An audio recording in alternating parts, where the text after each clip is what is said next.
ഈ കാണുന്നതൊരു റിസോർട്ടല്ല, പക്ഷെ ഒരു റിസോർട്ടിൻ്റെതായിട്ടുള്ള എല്ലാ സൗകര്യ സംവിധാനങ്ങളും വളരെ സൗജന്യമായിട്ട് ക്യാൻസർ രോഗികൾക്കായിട്ട് കൊടുക്കുന്ന ഒരു സ്ഥലമാണ് എന്ന് പറഞ്ഞാൽ വിശ്വസിക്കോ?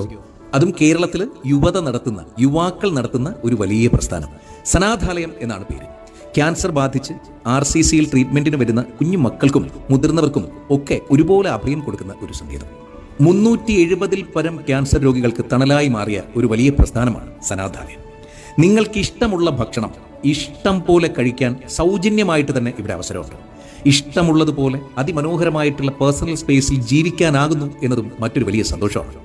സനാഥാലയത്തിലേക്ക് അഡ്മിഷന് വരുന്നവരുടെ കയ്യിൽ നിന്ന് ഒരു രൂപ പോലും മേടിക്കുന്നില്ല എന്ന് മാത്രമല്ല, അവരുടെ സങ്കടങ്ങൾക്കൊപ്പം അതിനെ സൊല്യൂട്ട് ചെയ്ത് കൊടുക്കുന്നതിനുള്ള പ്രശ്ന പരിഹാര സമിതി കൂടി സനാഥാലയത്തിനുണ്ട്. തിരുവനന്തപുരം റീജിയണൽ ക്യാൻസർ കെയർ സെന്ററിന്റെ ഏകദേശം 1.5 കിലോമീറ്റർ ചുറ്റളവിൽ ഗൗരീശപട്ടം എന്ന മനോഹരമായിട്ടുള്ള സ്ഥലത്താണ് ഈ പച്ചപ്പിന്റെ പ്രതീക്ഷയായ തൂവെള്ളക്കൊട്ടാരം. ഒക്കെയും വെള്ളയാണ്. നിങ്ങളുടെ മനസ്സിന്റെ വിശാലത പോലെ വളരെ വിശാലമായിട്ടുള്ള മുറികളിൽ മനോഹരമായിട്ടുള്ള ഈ പച്ചത്തുരുത്തിൽ രോഗത്തോട് പോരാടി ജീവിതം തിരികെ പിടിച്ച എത്രയോ മനുഷ്യർ. നിങ്ങളുടെ പരിചയത്തിലുള്ള ആരെങ്കിലും ഈ അസുഖത്താൽ ബുദ്ധിമുട്ടുന്നുണ്ടെങ്കിൽ തിരുവനന്തപുരം RCCയിൽ അവർ ട്രീറ്റ്മെന്റിലാണെങ്കിൽ അവർക്ക് സൗജന്യമായിട്ട് താമസിക്കാൻ, രോഗത്തോട് മനോഹരമായി സധൈര്യം പൊരുതാനുള്ള അന്തരീക്ഷം സനാഥാലയത്തിലുണ്ട്. ഈ വാതിലുകൾ എല്ലായ്പ്പോഴും അവർക്കായി തുറന്നിരിക്കുന്നു. വിളിക്കാം 8281 24/7 365. പരക്കട്ടെ.